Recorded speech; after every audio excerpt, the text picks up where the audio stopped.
360 plus 35 सांसद, India गठबंधन के कुनबे में बढ़ोतरी, एनडीए का कुनबा बिखर गया, मोदी की हार सुनिश्चित हो गई। और इन सब के बीच राहुल गांधी के एक मास्टर स्ट्रोक ने यह तमाम तस्वीर सामने लाकर रख दी है। साहेब की कुर्सी हिलने लगी है और हालात ये कि गुजरात लॉबी धराशायी हो गई है। क्या है वो मास्टर स्ट्रोक और कैसे साहेब की परेशानियां बढ़ गई हैं, सारी बातें जरा विस्तार से करेंगे।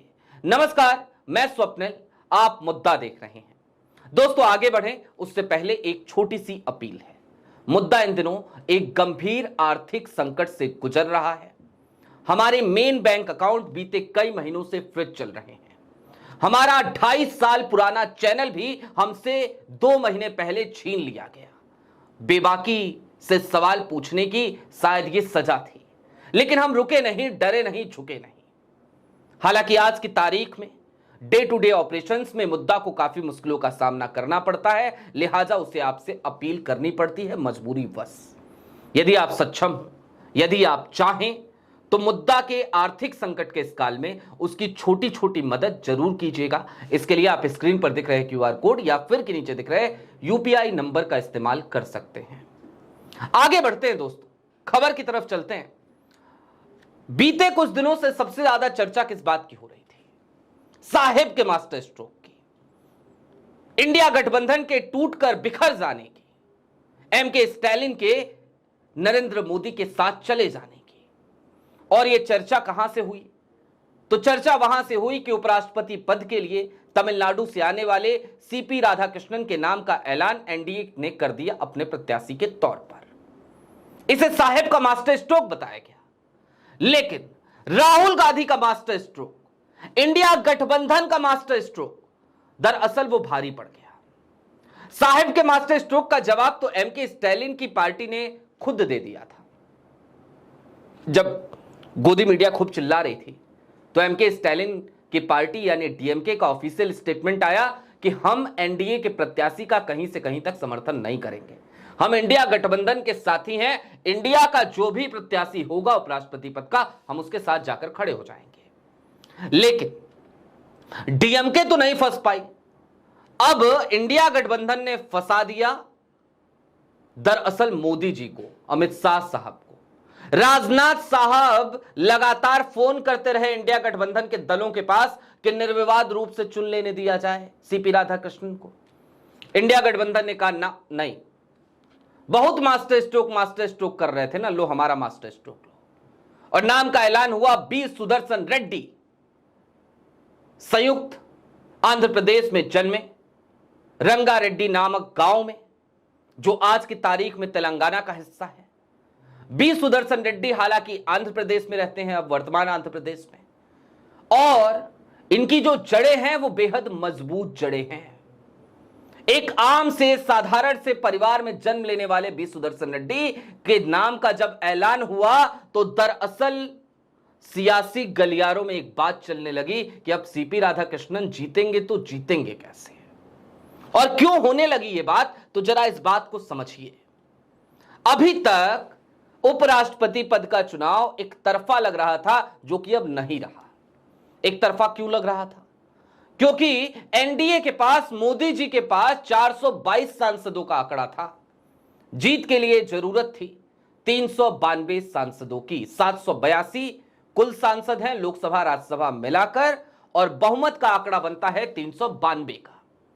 लेकिन 422 थे मोदी जी के पास, तो यह लग रहा था कि आसानी से जीत जाएंगे। लेकिन बी सुदर्शन रेड्डी के नाम के ऐलान के साथ ही यह बहुमत फंस गया मोदी जी का। कैसे फंसा? बी सुदर्शन रेड्डी एक ऐसा नाम है जिनका सम्मान जगनमोहन रेड्डी भी करते हैं और चंद्रबाबू नायडू भी करते हैं। और बात जब आती है ना राज्य की अस्मिता की, तो फिर आंध्र प्रदेश के ही रहने वाले हैं। सीपी राधाकृष्णन के नाम पे डीएमके एनडीए के साथ चली जाएगी, प्रत्याशी के साथ चली जाएगी उसके, यही तो कहा जा रहा था, क्योंकि वो तमिलनाडु के थे। जबकि सीपी राधाकृष्णन लगातार भारतीय जनता पार्टी से जुड़े रहे। आरएसएस के प्रचारक रहे और आरएसएस की विचारधारा की खिलाफत करती है डीएमके एमके स्टैलिन, लगातार एमके स्टैलिन करते हैं खिलाफत। उसके बाद भी ये कहा जा रहा था। लेकिन अब क्या हुआ? अब हुआ यह कि बी सुदर्शन रेड्डी जिस आंध्र प्रदेश से आते हैं उनका सम्मान हर कोई करता है। और सिर्फ बात नायडू की नहीं है ना, अब देखिए कहां कहां गेम होगा और वो 35 सांसदों का आंकड़ा क्या है जरा वो समझिए। अब मैं आपको कुल सांसदों का ये जो आंकड़ा है ना वो समझा देता हूं। ये सांसदों का आंकड़ा बनता है दरअसल 35 सांसदों का। टीडीपी के पास है लोकसभा में 16 सांसद, वाईएसआरसीपी के पास है 4, 16 4 हो गए 20। जनसेना के पास है 2 सांसद, पवन कल्याण नहीं भूलना चाहिए, वो भी आंध्र प्रदेश के।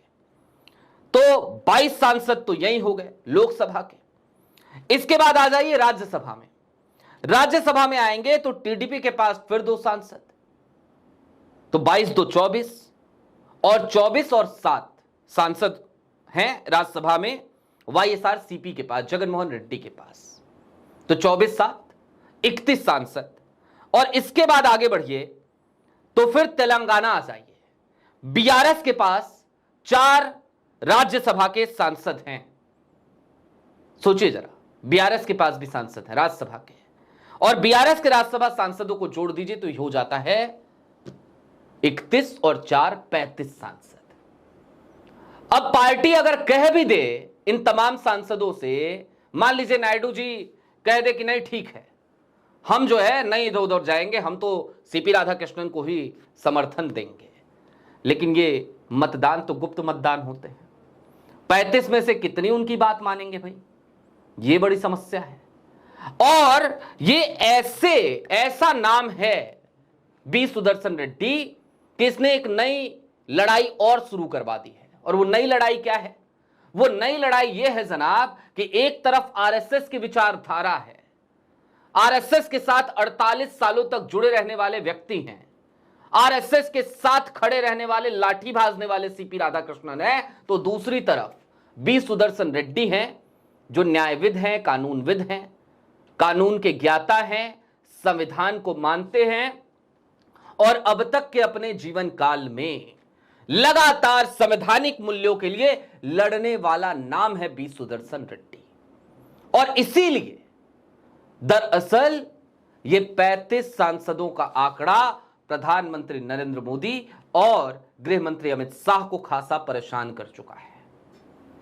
सीपी राधाकृष्णन के साथ चंद्रबाबू नायडू और वाईएसआरसीपी और बीआरएस अब जाने की हालत में नहीं बचे हैं, और ऐसा इसलिए क्योंकि बी सुदर्शन रेड्डी भाई, उनको राजनीति आंध्र प्रदेश की करनी है ना, चंद्रबाबू नायडू को।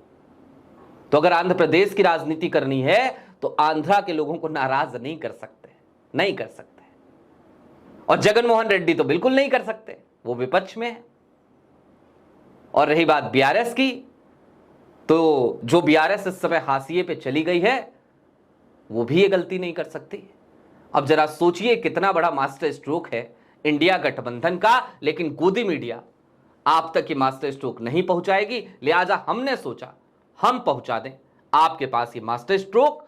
बी सुदर्शन रेड्डी एक आम से परिवार में जन्मे और के प्रताप रेड्डी जो बड़े वकील रहे, उनके शागिर्द रहे, उनके साथ काम किया। के प्रताप रेड्डी का भी बड़ा सम्मान करते थे आंध्रा के तमाम लोग, तमाम मुख्यमंत्री पहले, और अब वाकई में मास्टर स्ट्रोक है। बहरहाल अभी के लिए दीजिए इजाजत। ऐसे ही तमाम अपडेट्स, तमाम डेवलपमेंट्स के लिए जुड़े रहिए मुद्दा के साथ। चलते चलते फिर वही अपील, चैनल पे नए हो सब्सक्राइब करते हुए जाइएगा, सक्षम हो छोटी छोटी मदद जरूर कीजिएगा। शुक्रिया।